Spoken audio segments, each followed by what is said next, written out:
Hello मित्रांनो, तुमच्या Marathi Dick चॅनलवर स्वागत आहे।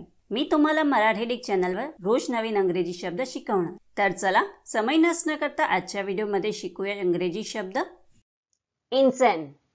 इन्सेनचा मराठीत अर्थ मनोरुग्ण किंवा वेडा, वेडसर, विवेकशून्य, भ्रमिष्ठ, सारासार विचार करू न शकणारा, अविवेकी, अविचारी, मूर्ख, डोके फिरू होत आहे।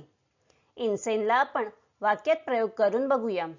पहिला वाक्य आहे insane people are sometimes dangerous. दुसरा वाक्य आहे he must be insane to leave his job before he has found another one. तिसरा वाक्य आहे the doctor certified him insane. चौथा वाक्य आहे the prisoners are slowly going insane. Friends, व्हिडिओला लाईक, शेअर आणि कमेंट करायला विसरू नका आणि चॅनलला सबस्क्राइब करा। Thank you.